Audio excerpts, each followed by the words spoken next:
7:15. We have a quorum, so I will call the meeting to order. And the first item on the agenda is the approval of minutes from our meeting on June 18th. So I would entertain a motion for their approval. So moved. Second. We have a motion made and seconded. Any additions or corrections? If not, all in favor, please signify by saying aye. Aye. Opposed, motion carries 5-0. And the next item then we have is 2.1. And I told Director, Holly told him he was first on the agenda. I said, no, we first have to call the meeting to order and then we have to approve the minutes. But now we're happy to, you're going to introduce them, Holly? Yes, thank you, President Erickson and Commissioners. I'd like to introduce Andy Donahue, who is the State Director of the Minnesota SBDC. He'll be giving a presentation today on what the SBDC does, how we will be hopefully entering into a partnership with them to provide additional small business services and technical assistance here in Bloomington. Well, good afternoon, everyone. Thank you for having me this afternoon. As Holly mentioned, my name is Andy Donahue. I'm the State Director for the Minnesota Small Business Development Center. We are part of the State of Minnesota Department of Employment and Economic Development, and we run 9 regional centers across the state that help entrepreneurs start, manage, and grow their business through a partnership not only with the state of Minnesota, but then also with the Small Business Administration from the U.S. federal government. So, as Holly mentioned, we're working on a pilot project right now with the City of Bloomington Port Authority with Holly and Barb. Want to give you a little bit of an overview of what the SBDC is, and then a little bit of our successes that we've had over the last few years and currently of year to date. Then also a little bit of a purview of what's going on right now with our pilot projects. So hopefully this is going to work. We'll see how this delay is. Maybe. You can request slide advancement if you need to. All right. So a little bit about the Minnesota Small Business Development Center. As mentioned, this is a federal program that is in partnership not only with the U.S. Small Business Administration, but also with the state of Minnesota. So we are one of 63 networks nationwide that help work with entrepreneurs at any stage that help start, manage, and grow their business. We have 9 regional centers across the state of Minnesota. So as you can see on the attached map there up on the screen, they are all positioned across the whole state to really focus in on entrepreneurs and how they can get going off the ground, especially in this post-COVID world after the pandemic, but then also help them expand their business, grow their business to where they are today. So we help businesses that are in Main Street, downtown sectors, manufacturers, food and agriculture base, childcare, you name the business, with the exception of a couple of businesses that are like cannabis that are federally illegal still from that aspect.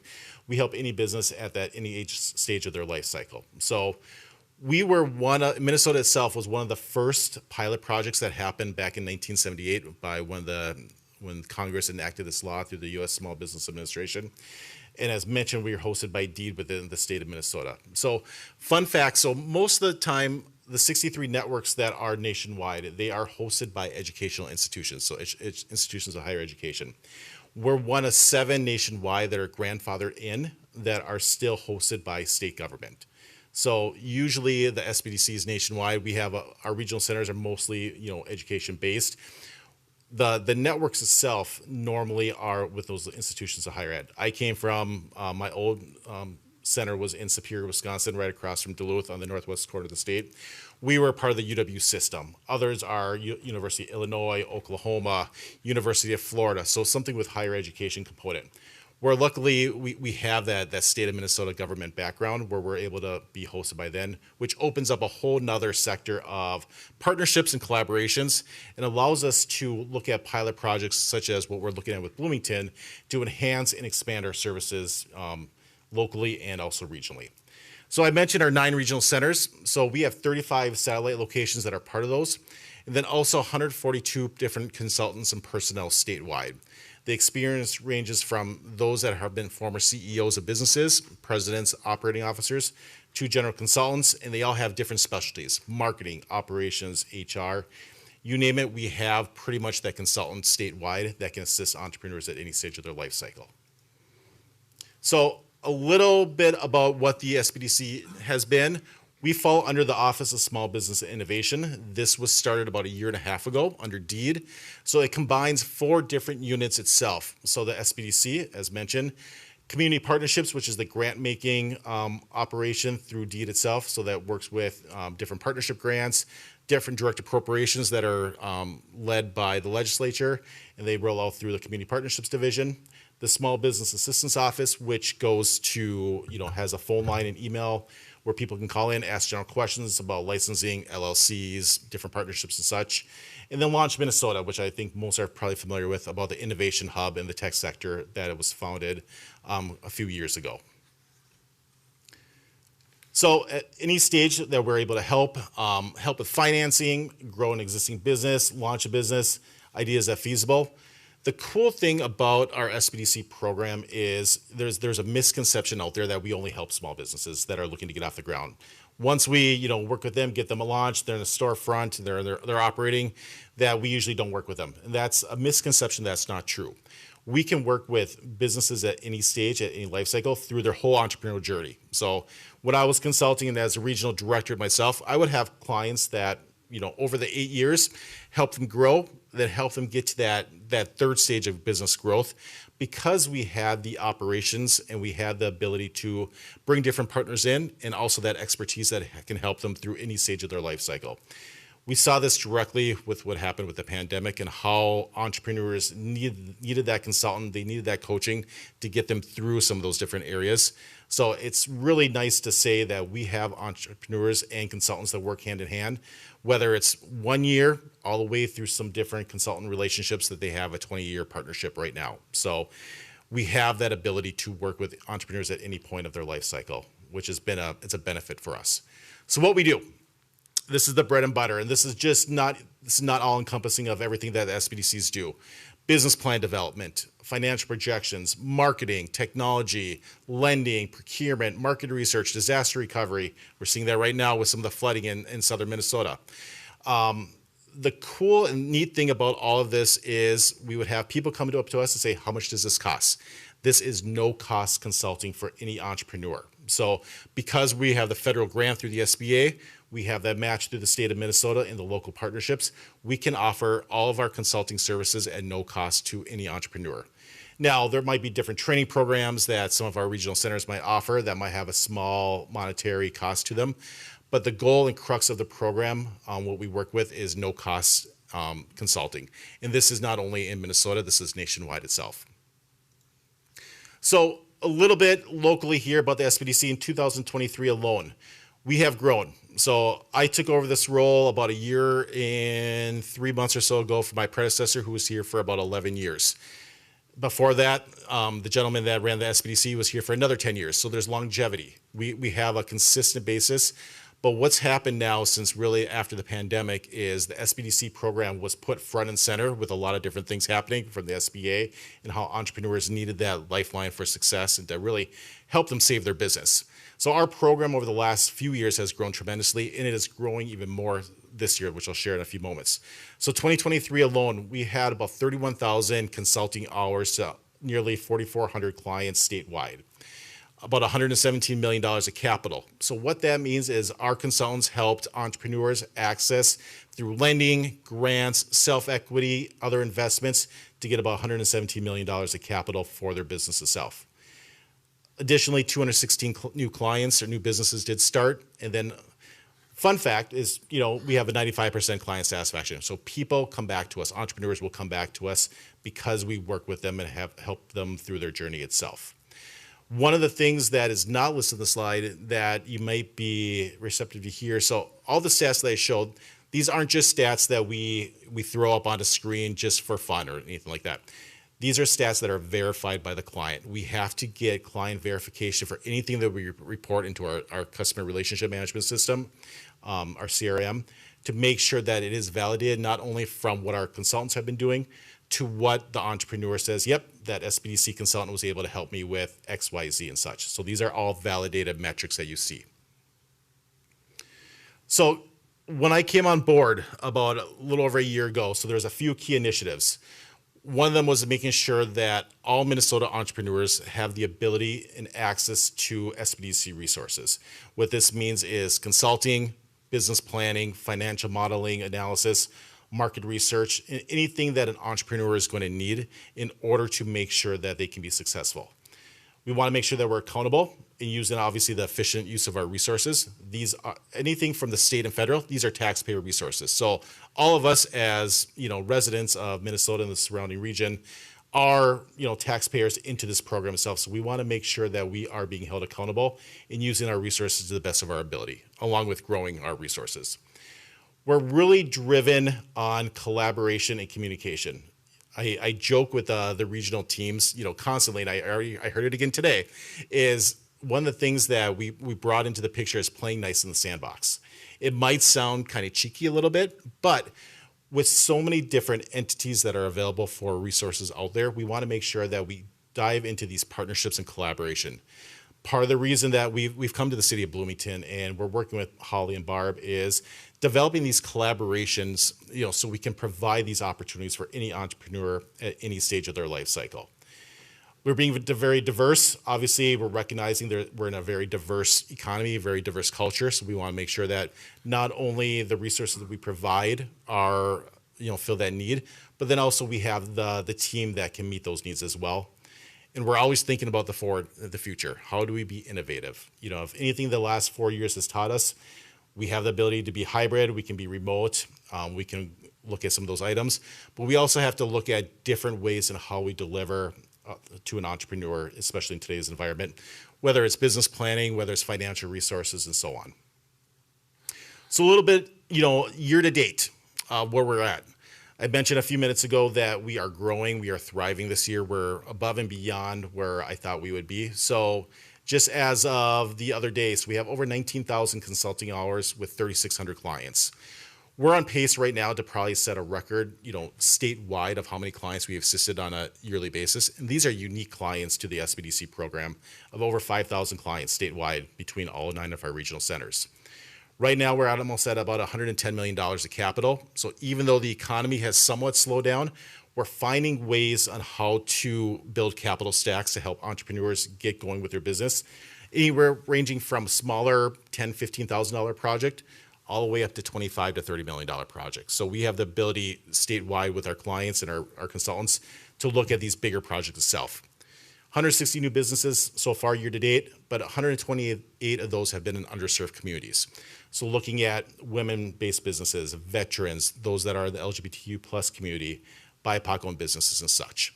So we've had a lot of success. It's only August. We know that the end of the year is usually a lot of the time where a lot of our business owners, once back to school seasons, happens, they'll come back out and look at, how do they launch their business for the holiday season into the new year. So a couple of things, just other successes that we've had. We are looking at some different agreements with tribal nations and other economic development organizations, really expanding the need for capital and also business and entrepreneurship planning for not only rural areas, but also those tribal regions that are here in Minnesota itself. We had one of the regional SBA award winner in Region 5, which was really the Great Lakes region, happened to be from Duluth in our Northland SBDC last year. So they were recognized last year from our regional administrator with the SBA. And just announced on Friday we have 3 SBDC staff members, 2 in Duluth and 1 actually in Moorhead, that are being recognized nationally as 40 under 40. So 40 individuals were nominated and approved. We actually have 3 of those here in the state, which it does not happen very often. I think we are the only state that had more than 2, from that perspective.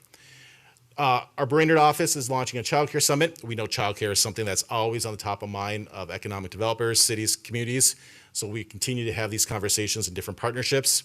And then many of you might have already heard is we do have a community entrepreneurship program that is launched through our Twin Cities Metro SBDC at St. Thomas. That is in cohort number 6 and really looking at helping those underserved communities get their businesses launched. Our SBDC partnerships, statewide, I mentioned at the beginning, we're state run. We're one of 7 that are grandfathered in. Our regional centers are based in higher education. So we have 5 that are part of the M-State system. We have 1 that's in the private college with the University of St. Thomas. We have 2 foundations, and then we also have 1 economic development group that runs it. So very diverse kind of, looking at it, most, states and networks itself, they're all under kind of the same umbrella, whether it's a university system, whether it's foundation and such. We're very diverse on that perspective, and it gives us a wide variety of expertise, but also the ability to serve a lot of those clients from a rural area and also the metro, Twin Cities area itself.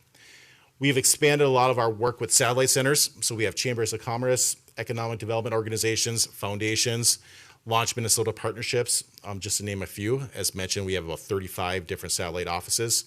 But all these organizations, the goal of it is to provide additional technical assistance to underserved communities with that. And we're looking at growing that here as we, in 2024, and we get into 2025. So, the crux of this presentation, and the reason why I'm here and that I've been working with Holly and Barb, is we are looking at creating a mutual partnership between the City of Bloomington Port Authority and then also the Minnesota Small Business Development Center. So what this would look like is this will be the first really city-ish and SBDC partnership in Minnesota. I mentioned that we have satellite locations, with foundations, with Chamber of Commerce's, with economic development organizations. This will be the first of its kind in Minnesota to be in crux within the city, in the city of Bloomington itself.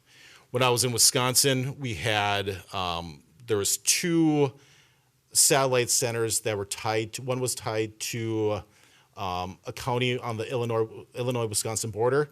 One was tied to the city of Waukesha, right outside of Milwaukee.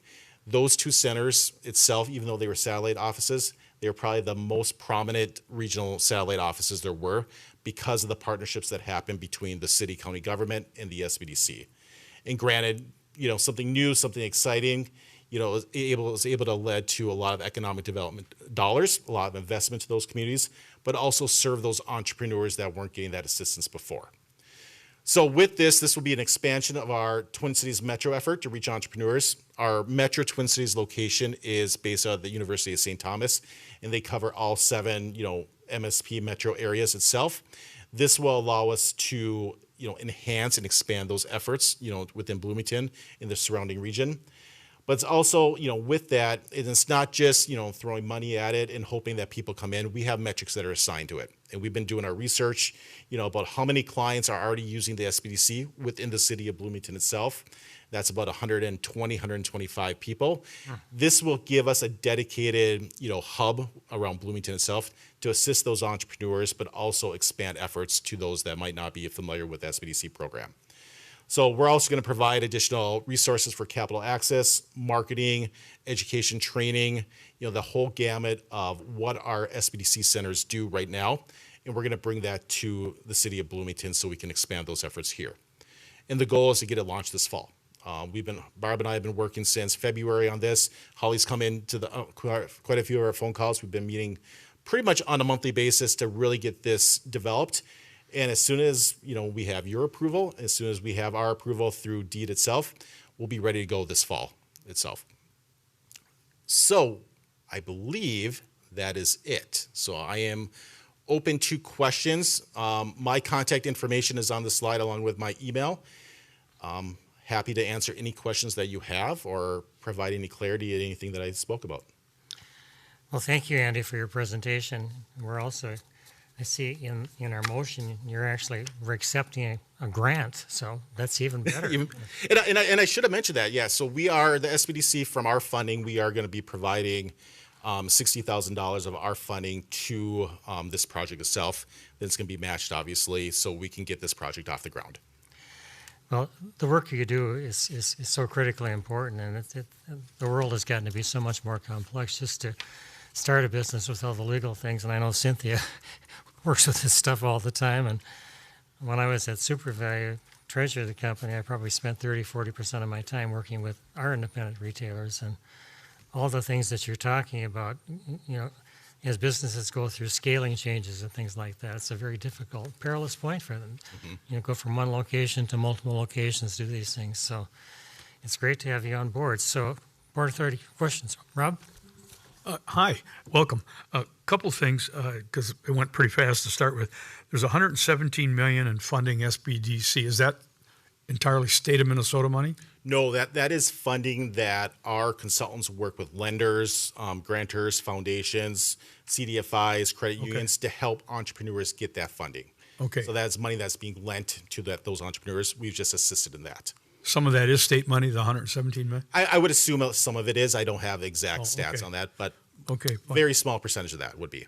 And then just the graph down here at the bottom of the first page of that handout we got in the agenda notes, year one, year two, year three. So this would be, year one would be what, 225, 2025? It would be a prorated year. You know, we were hoping to get this, going, earlier this year, but it would be, let's just say it's 2025. That would be as we enter out the pilot stage. Okay, because I was interested in we're going to participate in events with city staff. It sounds like get this going. And then the last question I have is just, what are how long have you been rolling? How long has this been in existence? SBDC? The SBDC program? Yeah. So it is, we started in 1978 in Minnesota. We Okay. were one of the first pilot programs. So, and you said how many new businesses have been helped over this, I don't know what time frame you had. Was it the last 5 years or? Let's just say the last year was about 216 new businesses. Okay. Over a 5-year period, you're looking closer to about 1,000 to 1,100. Oh, that's great.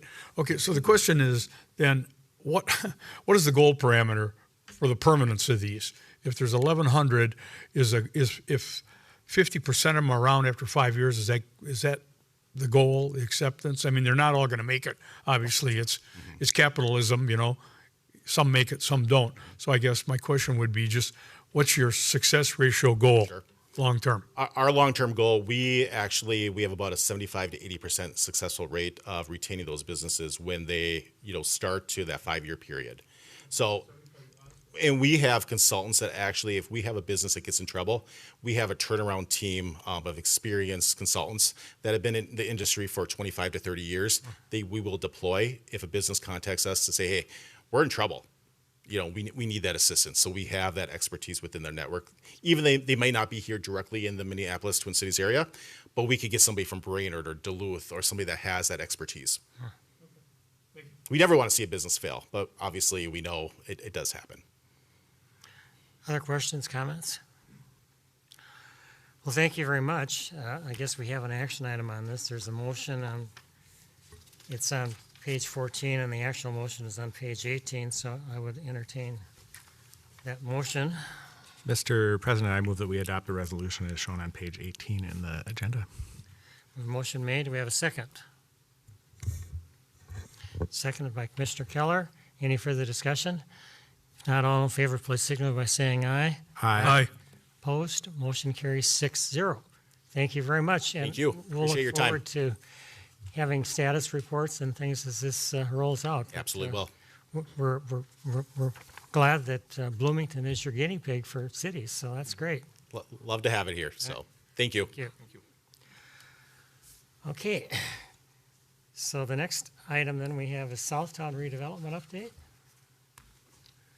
Mike is going to come up. Thank you, President Erickson. So I'm here today to talk about Southtown redevelopment and presentation. I could do the slides, but sometimes it's You've got a nice smile, Mike, anyway. thanks. You acted out for us? You could sing for us. Yeah, it's been a few years. This is usually the point when the presenter brings out a dad joke. Oh, Not to put the pressure on. One. Well, There. there we go. Perfect timing.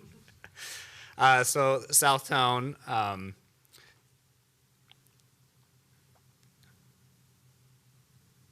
as you remember, to give you a little background, I'll kind of bookend this discussion today. So I'll give you a little bit of a recap of where we were, and then at the end we'll open up for a little bit of discussion about tax increment financing. And there is no formal action item today. We're just kind of prefacing what might happen in the future and get some input before we take formal steps in the future. So as you remember, about almost a year ago, October of last year, we passed a resolution that acknowledged the blighted buildings that were at Southtown, the former Toys R Us and Herberger's building, and kind of memorialized that so we could potentially adopt a TIF district in the future. So now those buildings have been demolished, and we have a planning application right now with Kraus Anderson for the redevelopment of that. They'll give you the broader overview of that bigger picture, the planning application that's currently in that will go to council pretty soon here. Focuses on phase 1 and has a pre-development for phase 1 and phase 2. But Kraus Anderson will provide kind of the broader vision, which I'm not sure how many numbered phases there are, but there's more to it than that. So like I said, at the end, we'll kind of talk about pros and cons of doing a tax increment financing district sooner rather than wait later, and there's some risks to waiting, so we'll kind of go into those details. But I will turn it over. Oh, I did have a slide on this. Just to the important part of that resolution last year in October is that we have a ticking clock. We have 3 years to establish a TIF district. Otherwise, those buildings were demolished and we won't be able to kind of meet state statute to establish that. So that's kind of our big issue right now. And with that, I'll turn it over. Bob Cunningham with Kraus Anderson can give you the broad, pretty pictures and big development. Thank you, Mike. Well, welcome. And you know what? Just a little bit of history here. Bill Yeager, who was president of Kraus Anderson Construction Company, was an original member of the Port Authority and was on the Port Authority for, 20-some years, long time, and was very key in all of our deliberations about the Mall of America and other things. So he brought a real element. So we appreciate his service to the city of Bloomington. He's passed away a number of years ago, but at any rate, welcome to you. And Bill's son just retired from Kraus Anderson. I'm sorry? Bill's son just retired Really? from Kraus All right. Anderson, yes. As Mike said, I'm Bob Cunningham. I'm Senior Vice President of the Development Group at Kraus Anderson. We've got a bit of a slideshow, some pretty pictures, as Mike indicated. I think I know how to utilize this. I hope I do. By way of introduction, Southtown's been a fixture in the retail environment in Bloomington for the last 60 years. And there we go. I just want to do a little bit of a history because retail's evolutionary, and next couple of slides is intended to show just a little bit of the evolution of Southtown. This was opening day. It generated a full parking lot and a lot of people, and it was a very exciting time in Bloomington in 1960. There we go. This is kind of the 1966 look. This was when Montgomery Ward's, this was the biggest Montgomery Ward store in the country at that time. Brand new Mann Theater and a Red Owl grocery store in 1966. This shows the 1973 evolution of the center, including introduction of some interior corridors, which was kind of a new thing then that didn't work. Now, in 1996, we've had pressed it one too many times. In 1996, you see some new development. We've lost in that time the Red Owl. We lost 2 gas stations that were on the site. We lost the Mann Theater and introduced the notion of the mid and big box retailers. You see Kohl's, which is still there in the upper edge, and Media Play, which has since been Bed Bath & Beyond, and now Slumberland on the southern end. And importantly, the Morgan Avenue access point was established between 1970s and 1990s. The change has been incremental until now. I think, as Mike just said a moment ago, we just got through most of the demolition at Southtown, and I'm going to just kind of show this is the area that has been and is being demolished right now. It includes the Toys R Us store. Yes, sir. I'm sorry, can I interrupt you just help me with just an overview? What's the total acreage? 36 the whole thing, because it gives me a feel for. Not including the Mitsubishi auto dealership that's on the other side of Knox, and not including Lucky 13, from Penn Avenue to Knox, from 494 to American, is 36 acres. And then those 2 sites are a little over about just shy of 4 acres combined. So just shy of 40 acres all told. The Lucky 13 site, when we include that and the Mitsubishi auto dealership site, is approximately another 4 acres.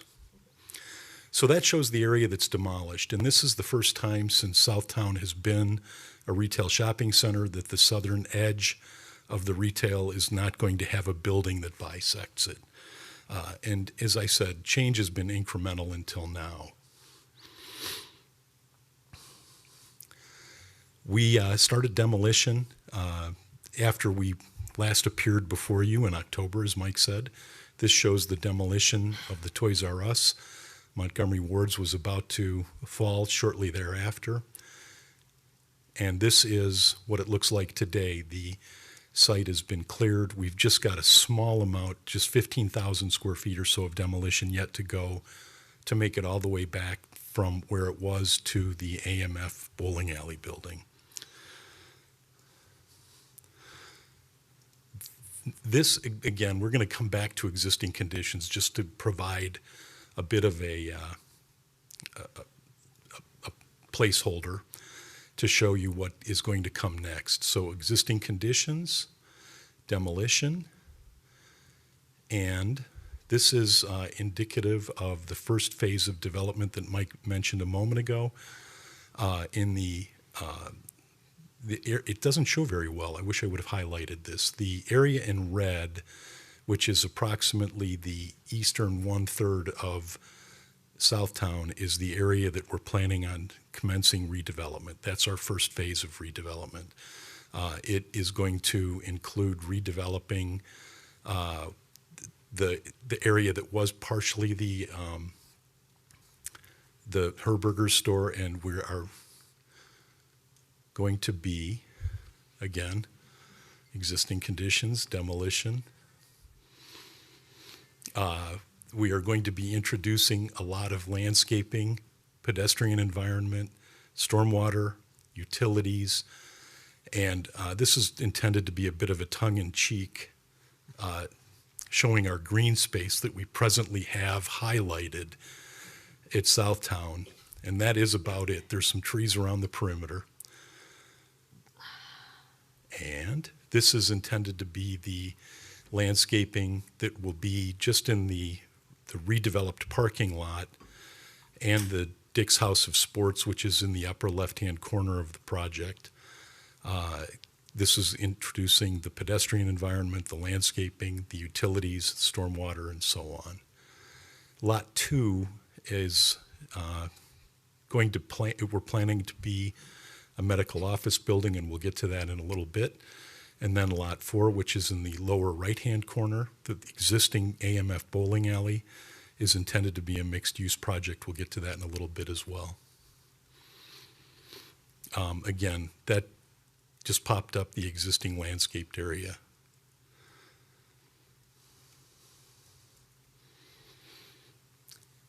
This is our first phase of our redevelopment, which is a 2-story, 120,000 square foot Dick's House of Sport.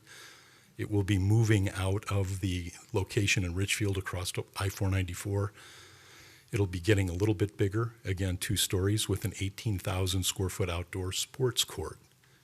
You can see better in the left-hand photograph from the outside and the right-hand photograph from the inside. One thing that is, I jumped the gun. This shows our planned redevelopment of the Mitsubishi site, which is in the upper left-hand corner of this slide, and the AMF site, which is right in the center upper element of the slide. You might see that we're planning on continuing the use of the middle part of the parking area as a parking area because of the power line that bisects the site. We put the power line fall radius in there just so that we know that's a no-build zone, and so we just have to stay out of that, and we're making the best of the bad situation of having a power line in the middle. So with this project, we would be proposing to have grade-level residential along Knox Avenue. We'd have grade-level residential along American Boulevard, pardon me. We would have grade-level retail along the retail elevations that are on the south side of Southtown. And we would be looking to feature restaurants adjacent to the green space. While we're here, I just want to take a moment to talk about how difficult it is to redevelop a shopping center. Shopping center that's been in place for 60 years, we have leases that have been made over the years that have extension options, renewals, they have approval rights for this and that, they have parking areas of control. So we're seizing this opportunity to redevelop this 13 acres that's the eastern side of Southtown because we finally have a clear path to redevelop. And we think that this redevelopment, this is Knox Avenue looking north with the mixed-use residential on the left, on the west side, and the apartment building on the right. This is kind of consistent with what we interpret to be consistent with the Pan American Plan. The urbanization, the introduction of additional residential space, and the beautification of the streetscape. This is just some images, some aspirational images of mixed-use retail on grade residential above. These are artificial intelligence generated renderings that these don't exist anywhere in the world. This was just generated by a computer, and just wanted to give an idea as to what our aspirations are for the project along Knox Avenue. Another view, this one happens to be 7 stories, which would be consistent with what we'd be looking to do. This one's a little shorter at 4 stories. Now let's turn our attention, if we may, to the northeastern corner of the site. Lucky 13 is underneath the building to the right, and the building to the left is basically part of the parking lot of the Herberger's building. We're anticipating that that building is going to be a future medical office building. We're anticipating that these buildings would be approximately 110 to 150,000 square feet. That would be phase 1, and then phase 2 would be another medical office building when Lucky 13 lease runs out. In the very lower left-hand corner of the slide, you'll see a gray element. That's a parking structure that we think would need to be included to sustain that much development of medical office. This is actually the TRIA Orthopedics building in Woodbury that Krause Anderson built a few years ago. Another aspirational look at what, that's I-94 in Woodbury and the TRIA building. This is kind of what we'd be looking to accomplish, another AI-generated medical office building. And another aspirational building. I'd like to finish by saying, oops, pardon me, jumped the gun. We'd like to highlight that through the implementation of the vision that we've kind of presented here this evening, that Southtown can contribute to the ultimate goal of the Pan American District, and that is to create a visually and functionally attractive environment. And with that, I'll take any questions that anybody might have. Well, thank you, Bob. It's property that we're all very familiar with, and I know we did have kind of a walking tour with the Port Authority and looked at some of the residential construction that's gone in over there, and so it struck me doing that we need to make that very much walkability and looking at it, and it can use some help in doing that. But the thing I just would encourage you to do is to dream big at this point in time. From my experience at both the University of Minnesota and at Minnesota State College and Universities, where I chaired the University of Minnesota, I was senior VP, and we put in campus master planning, which was really transformative because it made people think longer term. And then at Minsky, the same thing when we went through the process of looking at campuses and saying, what are you doing? how do you circulate, et cetera, et cetera. So you've got an opportunity now with as much of a blank canvas as you're ever going to have.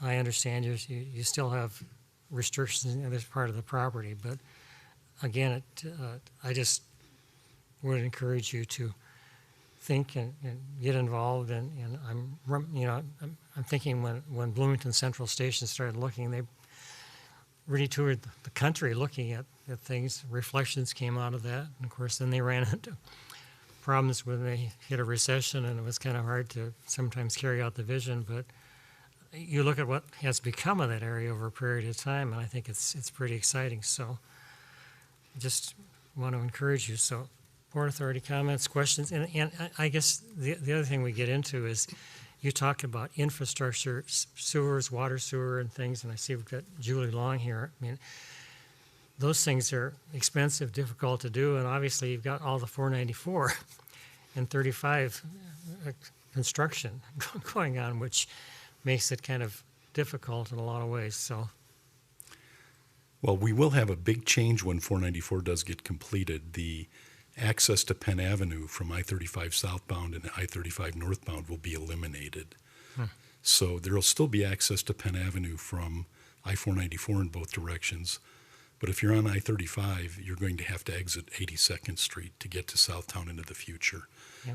And Mr. President, one more comment, if I may. Your comment about thinking big, we are thinking big. We think we are trying to think through all of the elements and options that we can address here. We had a consultant out at the site, this was 2 summers ago already, and his comment was the only mistake you can make is not thinking big enough. well, it's hard to anticipate, and then you're talking about parking, and of course, that's one of the things that we have in looking at any new construction is trying to figure out what that puzzle is going to be in the future and design it so that if you build parking that you don't need at some point in time, you can convert it or ramps or anything else like that and stuff. So, well, questions, comments? Do we have any city staff or I mean, Somebody's Julie, or anybody gotta want go. to comment? Rob? I didn't want to be first again. I didn't want to be the only again. Rob, your eyes first. I'm a bricks, dirt, and mortar guy. I'm a real estate guy, you know. Okay. So, and if anybody's ever read Stingray Afternoons, they know how big Southtown has been in the history of Bloomington. It's just referenced in there quite a bit, and it's exciting to see. And KA has been a terrific property owner throughout the city. Valley West office buildings, up Northwest, up my neck of the woods. So, and you stole a little bit of my question, which was good, on factoring in the redo 494, which is 4 or 5 years worth. I mean, that's it's great. Long term is going to be good. It's not going to be helpful in the sense of immediate development. So I just wanted to find out. I presume that's factored in somehow in your timing. You said a 3-year. Did you say 3-year timing plan? This is somewhat dependent upon getting enough sewer capacity to develop. Right now, we're short of that. This is also dependent upon the financial markets. They're a little difficult for multifamily housing right now. Yeah. But we do think it's incumbent upon us, especially since we have the 13 acres that's unencumbered by other leases and other retail difficulties, to start planning and get through the planning process as much as we can with as much as we know right now, which is why we're appearing before you this evening. Okay, good. And then I mean the schematic, the artist concept showed Dick's. That is, you have Dick's secured, I guess is the question. They're going to leave Richfield? Well, it's not a signed lease. It is a letter of intent. It is it's at the good faith point of the discussion. So we have letters of intent that are signed. We've got lawyers working on leases, but we don't, quote, have Dick's quite yet. And given the retail environment, things can change, but we are working towards getting them into Southtown, creating a new anchor tenant. You know, we used to have Montgomery Wards, which drove the success of all the small retailers. This is 10 years ago now. And we think that would be a good replacement. That kind of foot traffic will help all the other retailers will help us establish more retail there in the mixed-use building, and it will help us with all of our other smaller tenants as well. So we're hopeful that we get Dick's. It's not done yet. We're working in good faith. Yeah. But that's great. I'm happy to hear that. My concern would be Shields is such a powerhouse over in Eden Prairie there. I mean, you ever go over there, it's just packed all the time. It's formidable competition, but I wish them the best. So. It is. Dick's is being Shields. We know a little bit about Shields. We built that store in Eden Prairie for Shields. We kept Krause Anderson. They build one store a year, and they build it out of cash. Dick's is a New York Stock Exchange company. They're building many more stores than one per year. As a matter of fact, there's one just about finished in Roseville right now. There's one that finished last year in Minnetonka. I'd invite you to stop in there and see how busy those stores are as well. Yeah. No, good. Great. Good report. Looking forward to it. Thank you, Mr. President. Thanks for the information. Thanks for being here with us this evening. So within the past decade, I can't even recall when this Port Authority and ultimately the City Council adopted the Penn American District Plan, the infill looked more urban. There were the cross streets. There was not as much of the surface parking as what we're seeing here. Perhaps can you help us explain your thinking, how you got to this decision as opposed to that plan, which showed more, as I said, cross street, more urban feel, more infill feel, rather than the surface parking that we're looking at. I certainly don't mean any disrespect to the people who did the planning of the Penn American plan, but we don't think that they took the power lines that bisect the site into account enough that they really had looked at that site as though that wasn't present.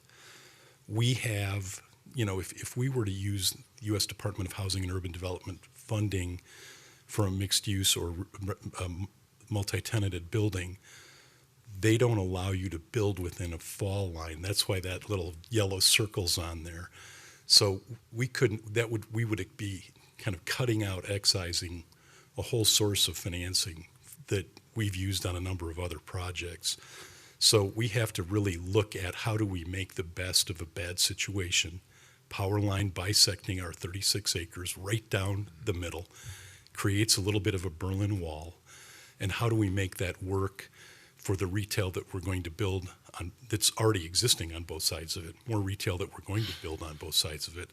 How do we make people feel comfortable living in proximity to that and not having it so proximate that they're experiencing the power line on a first-hand basis? We want to be far enough away from that. So we have to pay attention to that, and that is it truly is the Achilles heel of Southtown. I appreciate that, and I understand, and I know it's cost prohibitive to get the power lines underground, and which would be the perfect solution. To the Mr. President's point, I would continue to encourage you think big, think as big as possible, and think even within the power line fall area. I see some green space. I mean, the more green space, the better, I would think, especially in a large surface parking area like that. It would certainly make it more livable if you're talking about trying to soften or mitigate the look and the feel of power lines running through it, especially for residents there or folks who are there out enjoying dinner. It couldn't hurt. I like the green space you have and would consider as much as you possibly could add to that as well without obviously impacting the development opportunity. I think that it is literally, there's going to be addition of hundreds of trees that don't exist there today. The trees that are there today are ash trees, which I don't think are long for this world. So right. Everything that we have that's mature, I think, is going to be felled pretty soon. So the change of the eastern third is going to be remarkable. Thank you for that. And yes, any green space would be an addition right now because there is none. Well, that's why we put that tongue-in-cheek. Exactly. Little, yep. This is our green space. And lilac bushes, don't you forget. Those were lilacs, Don't yes. forget your lilac bushes. That's yes. right. Yes, exactly. Commissioner Peterson? Thanks for coming tonight. It's fun to see at a kind of big picture level, the plans of the city, like the mayor talked about, kind of, and the planning efforts starting to come to fruition here. And in particular, it's nice to see a lot of the uses kind of leveraging investments we've made, particularly like around transportation investments in the area and making good use of that. One of the things that I think we've been pretty good at is identifying investments that we can make in an area and using that to kind of drive development. And the Pan American project, which started, I think, in 2007 or 2006 is when we first started working on that project. And so we're coming up close to 17 years since that process went on. And I think now as you're going in and actually talking about, okay, what can we actually do here? Things like the power lines and stuff like that start coming into play. But if you zoom out and you see in the areas of the property where you have a lot of flexibility, you're making good use of that and thinking big. And I like that. And so I'm looking forward to seeing more detail on this as it comes along. But I like the direction that you're taking things in. Thank you. Other questions, comments?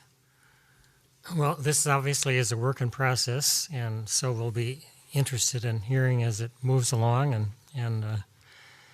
But it is something. This is obviously one of the biggest areas in Bloomington in terms of retail. I mean, we have, well, obviously the mall is number one, and you have some other areas. But again, this has got such visibility. It's a one-on-one site. I mean, so at any rate, let's hope that you can take and get it, and maybe interest rates will be a little less, and you can do more. We're going to continue to plan to get there. Great. Thank you. And I know Mike has some more things to say. Thank you very much. Thank you. Thank you. Yeah, so the reason we wanted to bring this was to discuss the possibility of a tax increment finance district coming, whether we do it this phase or if we wait for a later phase. And so when this was presented to us, that was kind of our big question was, should we move in 2024 with the Dick's Sporting Good phase, knowing that's not typically something we support with TIF, a retail store, but knowing that this investment with TIF would be used to facilitate the next phases 2, 3, 4, looking at things like we've talked about stormwater management, new green space, looking at just making it more walkable, and just all the different things that we're talking about in the Pan American District, and doing what we can, knowing the constraints with the utility lines in the middle, and finding ways as we move forward into those next phases to make sure that we are hitting those goals of the Pan American District. So one of the things, like I said, that we have to consider is the ticking clock of 3 years. So if we do wait for a later phase, phase 2 being that office medical building that's kind of northeastern part of the site, we run into issues that potentially could be that the market's not there. We know office is kind of squishy. We know medical office tends to be a little bit better, but you've seen other grant proposals we've done for cleanup grants for medical office that didn't move forward for whatever reason. So it's not a sure thing in this market environment. But the bigger issue that we've alluded to is sewer capacity. So the first phase, the sporting good retail store, it can move forward because it's replacing like for like. We tore down retail stores and we're putting up a retail store similar size. I'm not sure exact numbers, but we're not adding a ton to what the sewer capacity needs are there that currently exist.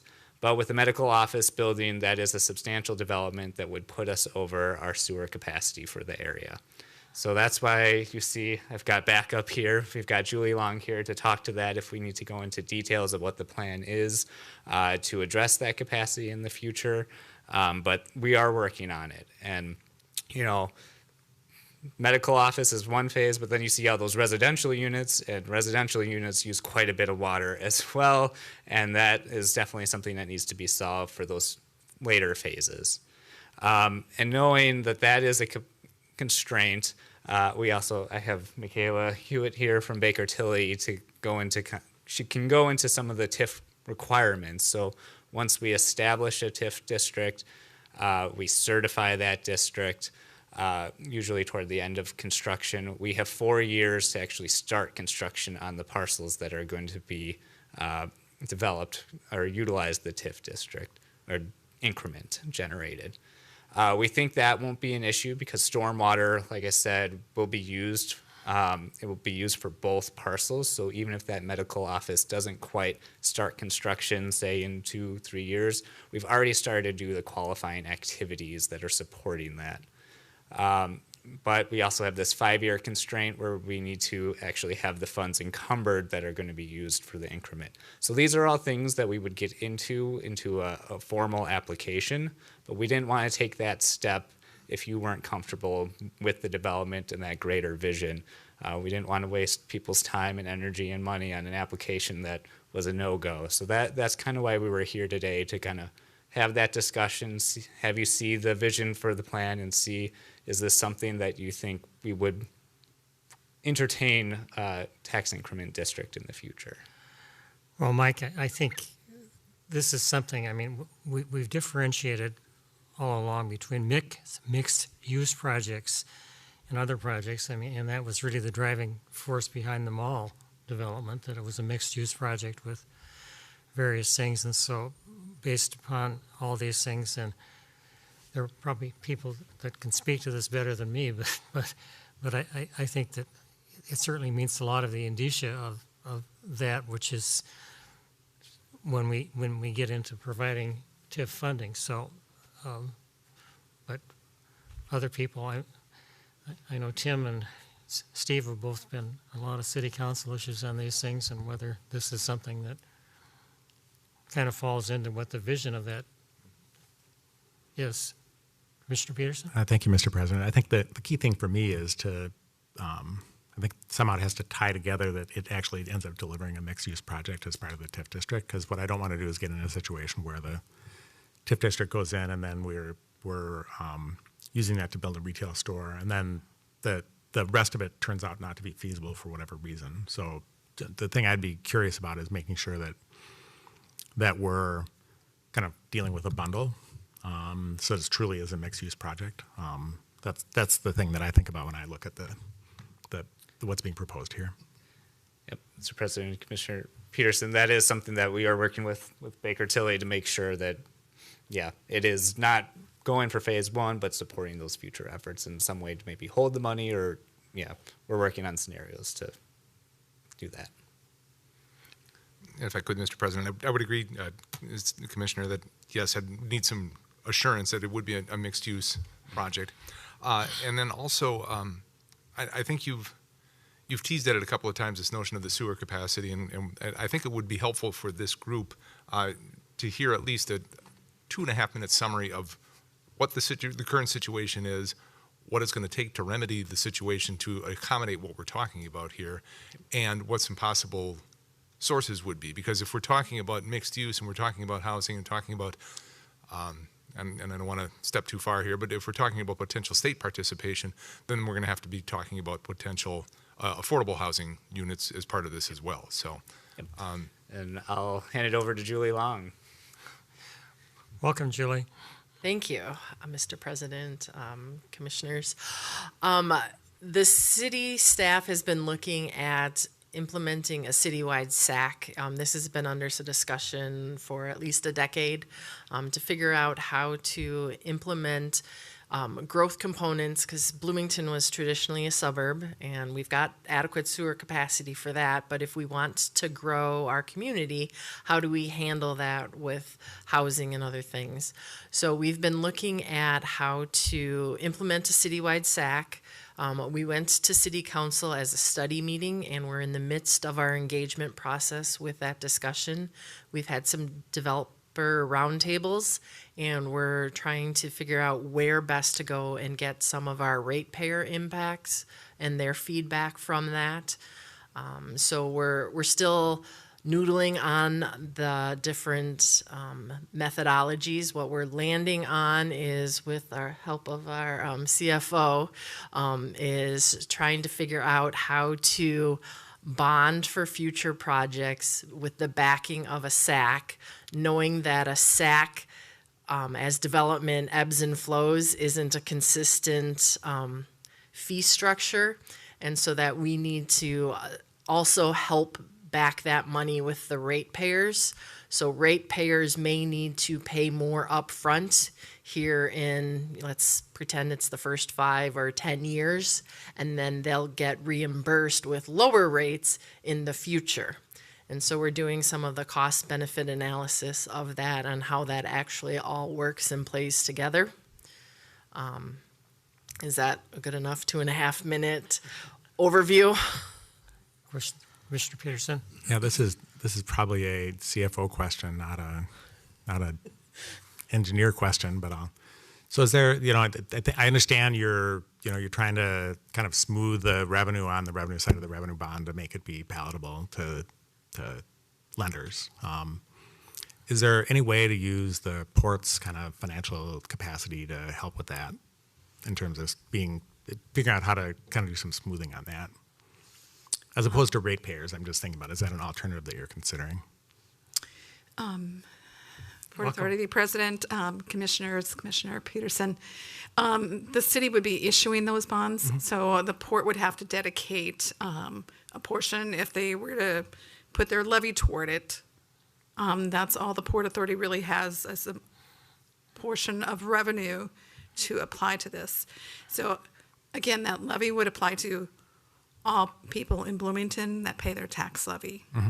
So the sewer ones, and you have some exempt people or some exempt organizations that wouldn't do that. If you're actually using your water and sewer, we're impacting everybody that uses water and sewer. So it's one way or another, we need to collect a consistent revenue source for a bond rating. Okay, thank you. Other questions, comments?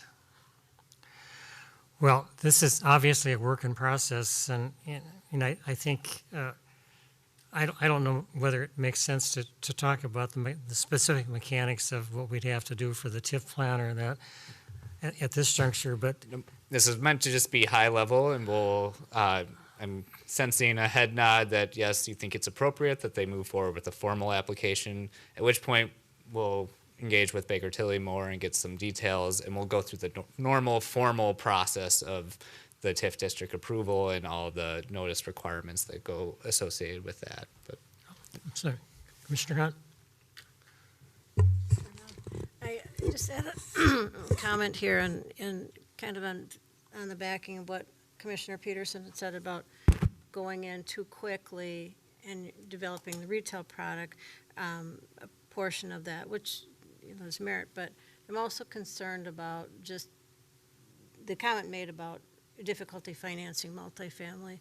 I'd add right now difficulty financing office medical too, and that component is a real difficult time in the marketplace at that. So who knows at what point that turns around too. So kind of that further gap. So.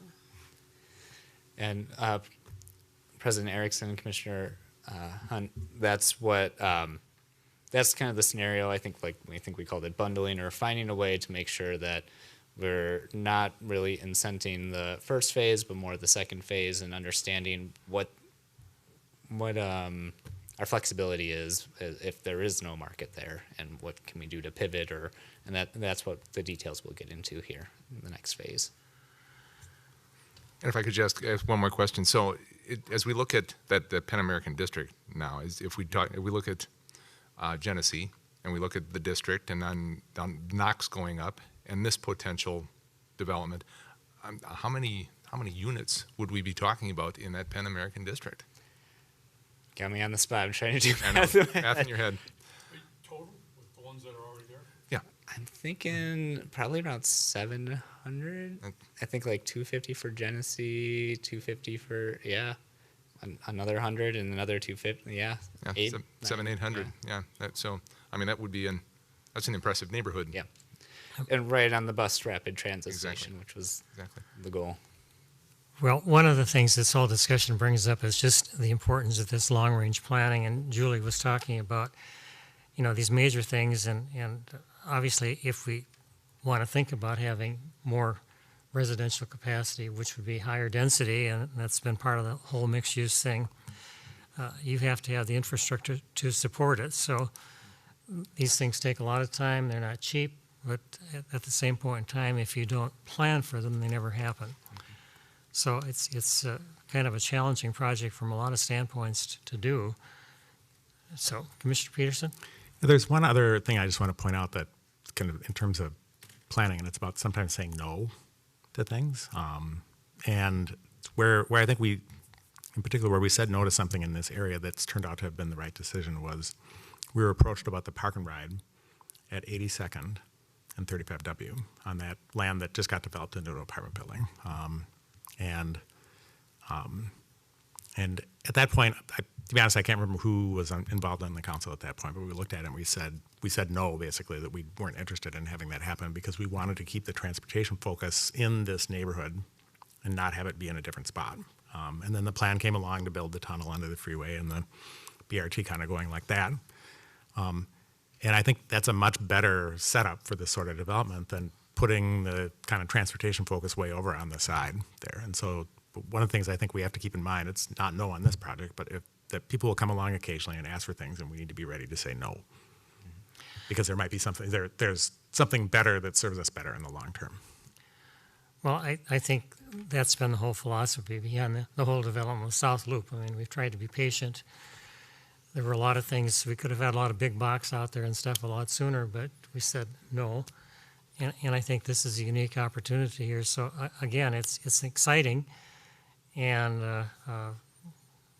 we just need to think carefully about do the planning and see what the parameters and stuff are. But it clearly is exciting, and if you can accomplish the mixed-use development and do those things, but I would fully agree and support what Commissioner Peterson says. You got to make sure you're getting the whole ball, and not just one piece that ends up being just a part of what we want, and then you really end up subdeveloping the site.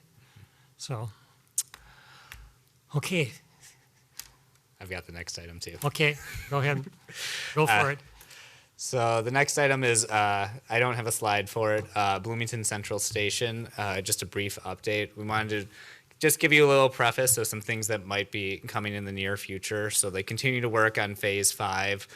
We kind of have a development agreement, but they continue to look for financing for that. So no big updates for that, but that would be just to the north of Carbon 31. Carbon 31 has been strong leasing performance. They've gotten 60% leased in the last 10 months, so they're averaging 25 leases a month, which is what they were looking for.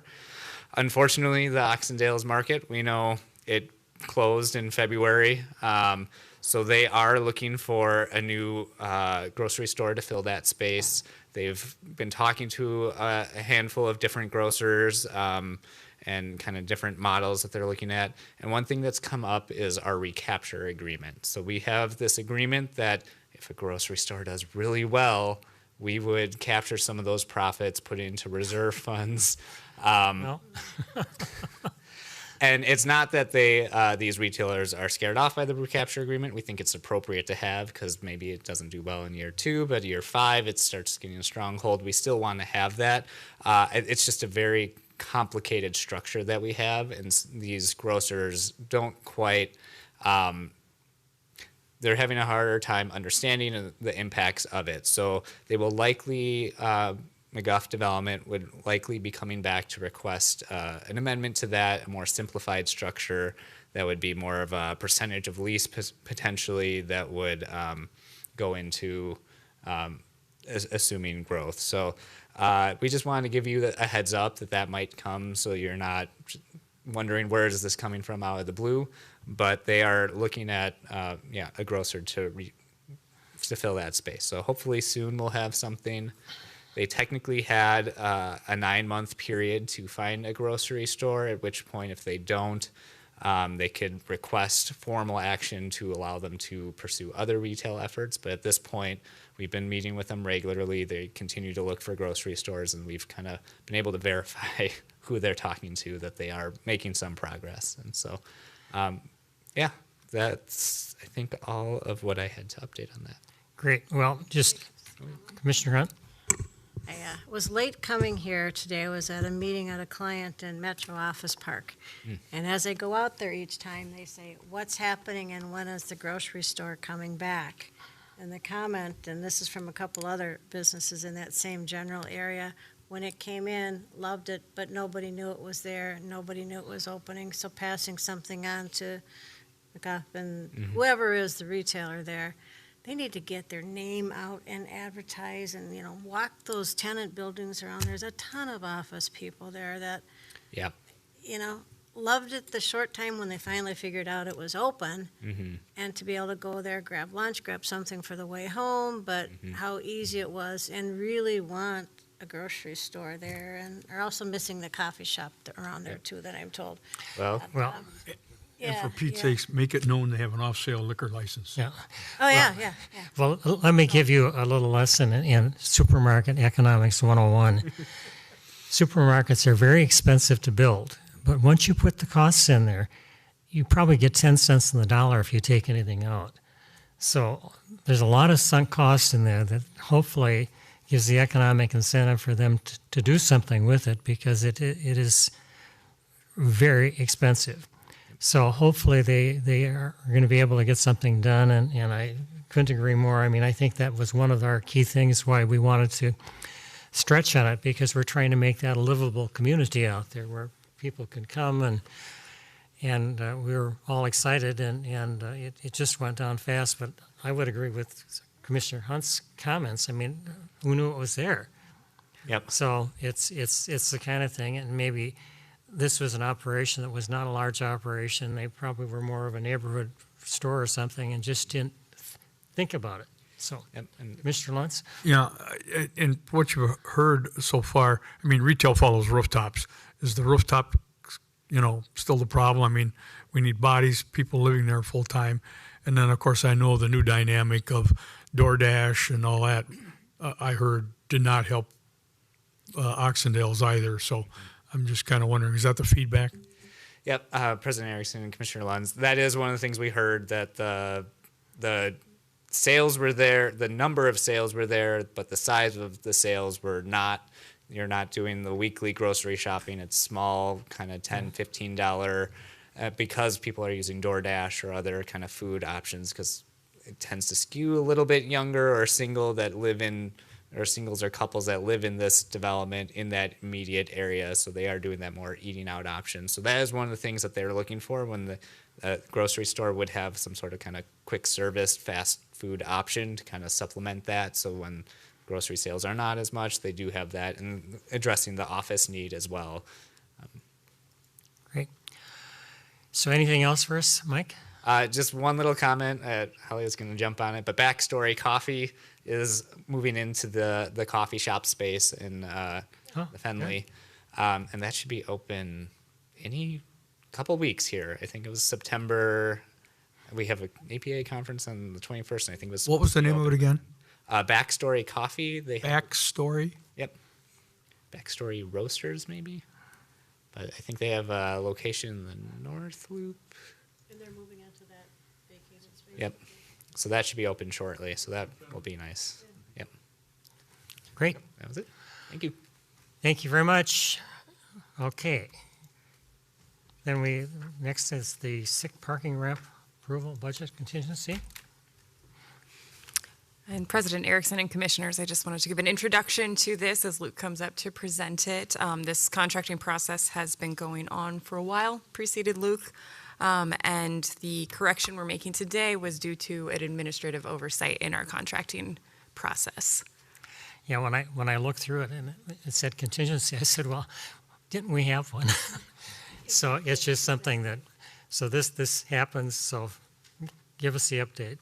Yeah, thank you, President Erickson and Commission members. I think we all kind of thought the same thing, was that at some point in the process, the contingency had been taken care of, and I think probably what happened is there were some general statements made about, maximize, a budget of up to $20 million, which to this point we've obviously stayed well under, but there really isn't a formal contingency. So today, just for the sake of us in the port and being able to share that and work with our contractors and having a nice detailed financial situation to make sure we're staying on target here, we are going to we're asking for approval of a formal contingency, which is a total of 10%. So it's 10% of the total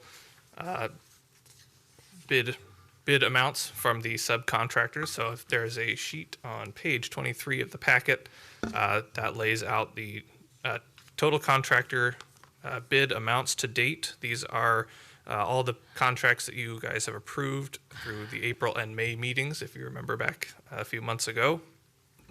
So that totals $16,389,332. So obviously just 10% of that is just about 1.6 million and change. I did also add on to that spreadsheet, just for your information, there are 3 contracts the port undertook on our own and is not related to the Ancoats or a subcontractor agreement. That is the Klauberg Architect, 2 contracts from them, and a Leffler cost review. That's just in there for your information in terms of showing a total, being able to show a total expected or anticipated cost, with the intention that we don't need to go over a 10% contingency by the time the project is done. In all likelihood, we hope to be under that, but reality, what we should be spending is no more than about $18.8 million. So again, well under that $20 million anticipated spend that I think probably Jason Schmidt had shared, kind of working through the project up to date.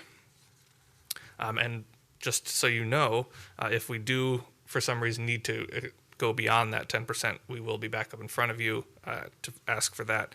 And in the same way with these contracts, any of them that are amended will be up in front of you again as well. So you will have a chance to see these again with the final bid amounts and total spend at the end of the project. And then I'm also happy to bring updates as we move forward. Thank you very much. Questions or comments? If not, then I would entertain the motion is on page 21 to approve the So moved. Second. motion made and seconded. Any further discussion? Not all in favor, please signal by saying aye. Aye. Opposed? Motion carried 6-0.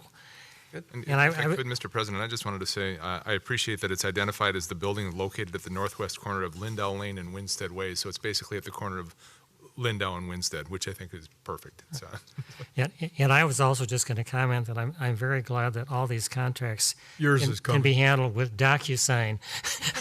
Otherwise, I would have been camping out here. I think about every other day I get. So at any rate, You're not done yet. There's a few more. okay. So the next item is then Port Authority budget and levy. Holly, you're going to start us off. And Holly, I see in our package too, we had the bylaws, and I think this just, you just put the change in that we approved at the last minute, so it's just there to see that everything was done. President Erickson, okay, the light wasn't working. President Erickson and Commissioners, yes, that is correct. We just wanted to let you know that we made the change that had been requested by Commissioner Peterson at the last meeting and summarized it in accordance to what we discussed at that last meeting. So everything is complete. You'll have the final copy now, and the change in the rate has also been made for this evening. Great. Okay. President Erickson and Commissioners, thank you so much for having us this evening. I am here with the Port Authority Accountant, Mary Kay Heinen, to present to you our preliminary budget and levy request. As you may remember from last year, this is the first step in a really 4-part process. So we'll be here to present to you our preliminary request. It will also go to City Council. Let's say it's a 6-part process, actually. It will then go to the county. It will return to you for the final approval, return to City Council for the final approval, and then go to the county to be officially filed for next year as well. So first step here, thank you for joining us tonight. And Holly, if my memory is correct, what this levy request on that does is sets the maximum amount. It can always be reduced, and the City Council, I think, ultimately controls this whole process. President Erickson and Commissioners, yes, we're setting the maximum amount, and over the course of the next few months, we can have further discussions to refine the final budget amount, or levy amount and budget amount. Thank you. All right. Excellent. So as we begin, I always like to reset us all in our mission, work areas, and priorities. So the Port Authority was created to provide orderly economic development throughout the city of Bloomington, previously in the South Loop. And we do that in 3 different areas. One is development and redevelopment.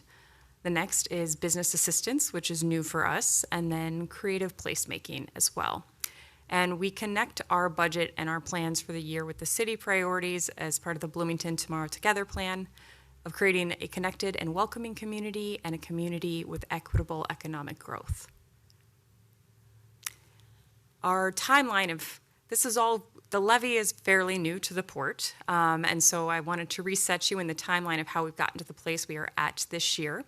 In 2022, the port expansion citywide was identified as a goal in an HRA assessment. In 2023, that was the first year of the port's expanded services, and it was funded by $1.4 million in transfer from the HRA levy. We did not have a port levy that year, and the port included business assistance services for the first time. In 2024, this year, we did have our first levy of $1.5 million, and in this year, we also underwent our 5-year strategic plan process to be completed in September of 2024, and that process will help guide our spending moving forward as well. In 2025, this year, we will be requesting a $2.5 million levy. The significant change is to help us fund reserves moving forward and also to seed a strategic acquisitions fund, which is a new step the port would like to take to contemplate purchasing land in the future for redevelopment. And so, in sum, our 2025 preliminary budget and levy requests are as follows. Our total preliminary budgeted revenue is $3.394 million, and that comes from both the levy and the general fund. Our preliminary budgeted expenses are $2,721,571. And again, the difference comes from us building reserves and seeding that strategic acquisitions fund. And so that lands us with a preliminary levy request of $2.5 million. Some of our highlights coming up for this year include, these are services that will be continued or expanded, offering commercial and mixed-use development services, as we've discussed this evening, including TIF applications and grant assistance citywide, facilitating the application of Bloomington's Opportunity Housing Ordinance, offering business assistance services to small businesses and early-stage entrepreneurs, offering creative placemaking citywide and beginning the implementation of the citywide creative placemaking plan, offering direct financial assistance to small businesses through the Facade Improvement Grant Program and Business Retention Program, and those are already actually oversubscribed this year, so we've added a little bit of additional funding, and we may look to do that as well next year. Participating in regional collaborations such as the CHIPS Coalition, which has been a very powerful opportunity for Bloomington, and then allocating development grant funding to assist with development projects or studies citywide. We are adding in next year, beginning the launch of recommendations of the 5-year economic development plan, which you'll see soon. We'll be building operating reserves for the Port Authority. We'll be launching the Strategic Acquisitions Fund for future land purchases. And we will be beginning a partnership with the Minnesota Small Business Development Center, as you saw this evening, and that will expand technical assistance offerings for small businesses. It is our intention to match the funding that they will be providing to us as a grant to expand the services available. And then dedicated funds for promoting the city of Bloomington through marketing, strategic communications, trade shows, and other opportunities. And that's something we're working closely with our colleagues across the city on, especially communications. Our Port Authority team will look very similar for next year. We are almost fully staffed other than our business development specialist, and we are contemplating bringing back the senior analyst position for next year, which was the position held by Becky Schindler. And so bringing our general and development funds together, as I said earlier, we are looking at a $3,394,000 revenue this year, and then expenditures of $2,721,571 in expenditures. As we look at this, I just wanted to refresh everyone that the general fund and the development fund are two separate funds with two separate sources. The general fund is funded by our South Loop Development Fund, primarily interest from that fund. And then the development fund is funded by the levy. The general fund can only be used in the South Loop area. It's geographically restricted. The development fund can be used citywide and also for wider economic development purposes per state statute. And our staff time is allocated according to how we work on these different work areas, whether it's in the South Loop area on development projects or if it's citywide on economic development services. We also bill some staff time to TIF accounts. So if we're working on a particular project, we will use the TIF administration fund for that. And now I will pass it over to Mary Kay. Okay, we'll take a little bit deeper look at the general fund to start. As Holly mentioned, this is funded by transfer from the city. And so this year the transfer would be $894,000, which is a $44,000 increase from last year. And the transfer pretty much is driven by the expenditures. So if we look at the expenditures, you can see salaries are actually going down by $82,000. And the reason it's going down is basically an accounting change. There's 2 employees in creative placemaking, and each pay period, they've always had their time coded to the city's creative placemaking fund, the city's port fund, the city's development fund, and it was just getting a bit messy with all the allocations. So working with Kari Carlson, the decision was made to record all their salary expenses in the city's creative placemaking fund, and then the port would reimburse for some of those expenses. So you can see the salaries expense is going down, but then there's an increase in the material, supplies, and services, which kind of offsets some of that decrease. And that was about $108,000. And so even after the $108,000, there still is an increase in the material, supplies, and services. And that was due to professional services with the potential water park coming. There might be additional expenses for consulting, so there was an additional increase in professional services in the requested budget. The internal services, internal charges are like the IT, mailroom, building charges. So those are determined by Kari Carlson as part of the budget process. And those went down a little bit because some of the expenses are determined by the FTE count, the payroll count. And since the 1 employee was moved to the city, those came down a little, but once again, that would be in the material, supplies, and services. And so overall, if we look at the bottom line, this fund pretty much breaks even, which is what it traditionally does every year.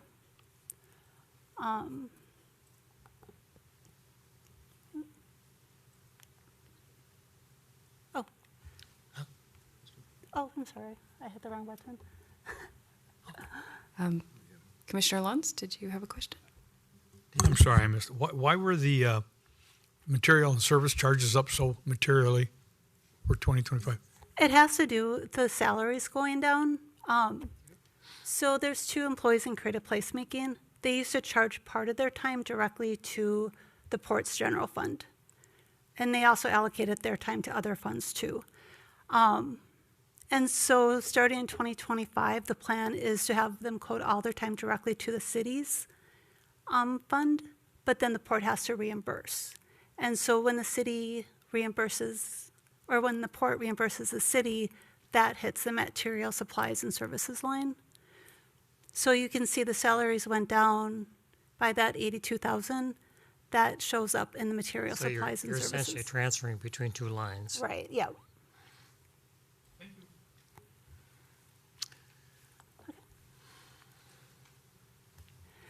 Okay, and then next we'll take a look at the development fund. The revenue in this fund is just the property taxes, so you can see the request, as Holly mentioned, is $2.5 million for 2025. And as she also mentioned, it's driven by the expenses, but then also trying to build up a reserve. And so if we look at the salaries and benefits, they're going up about $27,000. There was part of those creative placemaking salaries that were moved to the city's fund, which was around $28,000. But overall, salaries and benefits stayed pretty consistent. Material, supplies, and services went up $267,000. And a lot of that is driven by some of the initiatives Holly mentioned. For some small businesses, the facades, the city marketing. And once again, the internal charges, 128 is the city allocations. And so that means we would be budgeting for a surplus of 672,000. And so part of that is the property acquisition, but then part of it is also just building a reserve for the fund, because since the revenue is only property tax, that only comes in July, June and July, and then in December. So there's no revenue coming in the first 6 months of the year, so there does need to be a reserve in the fund, otherwise the fund is borrowing from other funds and running into cash deficit. So Mary, I'm just looking at your percentage numbers here, and that's got to be minus 82,562.87%. It's a big one, yeah. So you're comparing the 672,887 to the 815 negative, is that it? Yeah, yep. Well, that almost would deserve an asterisk someplace.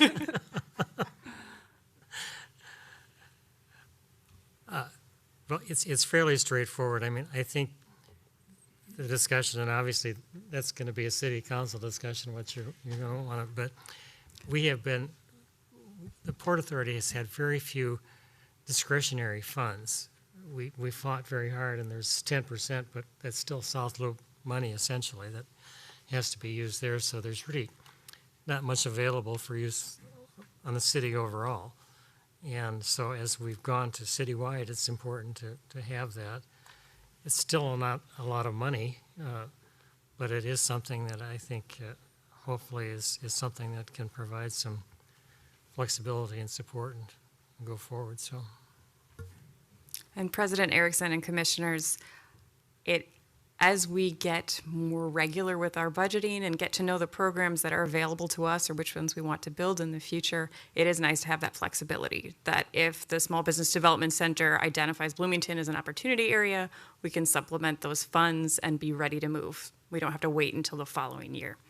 So yes, this is a change, and it is a large increase this year, but this increase is also part of our long-term responsibility and our long-term strategies of being able to acquire land so we can control some of the future development that happens here. yeah, unfortunately, $1 million doesn't go very far in acquiring land anymore. But All right, so President Erickson, commissioners, I just have a few more slides. Timeline of action steps. As I said, this is a 6-step process. Today, we are looking for your approval of the preliminary budget and levy. Again, this sets the ceiling, and I should say that the maximum that would have been allowable this year is 3.2 million, and so 2.5 is about 78% of that. September 9th, this will go to City Council for preliminary levy approval. September 27th, or really by the end of the business period of the month, we plan to have this filed with Hennepin County. November 19th, we'll be returning to you with our final budget and levy recommendation. And then December 16th, the final levy request goes to council for approval and then needs to be filed with Hennepin County by the end of the year. And so that concludes my presentation. I'm happy to take questions, and we do have a suggested motion on the screen. okay. Well, thank you, and thank you, Mary, for you're getting used to your new job of getting all these numbers put together and stuff. Getting there, yep. Well, I think that when especially when I was Chief Financial Officer at the University of Minnesota, I had not had much experience with fund accounting before that. And I think if anybody wants to create a nightmare for somebody to deal with, it's fund accounting that seems to defy all the rules. But at any rate, we appreciate you keeping us on those things and your transition. So, questions or comments? Commissioner Peterson? Not seeing any questions, so unless somebody's waving their hand, I'll like to make a motion. Fantastic. I move that we adopt a resolution authorizing a levy for the year 2025 pursuant to Minnesota Statute Section 469.053, Subdivision 4. Second. We have a motion made and seconded. Any further discussion? Not all in favor, please signify by saying aye. Aye. Opposed? Motion carries 6-0. Ann? President Anything Erickson, else? commissioners, there are actually two motions. Okay. Did Oh, you get all right. both? The budget as well. So Commissioner Peterson, you want to be on a roll? I'll be on a roll. Let's see here. On your screen, Commissioner. The top line on your screen. Oh, the top one. Okay. Then Mr. President, I move that we approve the Port Authority's preliminary 2025 budget for the Port Authority Development and General Funds. Second. A motion made and seconded. Any further discussion? Now, all in favor, please signal by saying aye. Aye. Opposed? Motion carries 6-0. Are we done? Yes. Well, then I think we can adjourn. Thank you very much.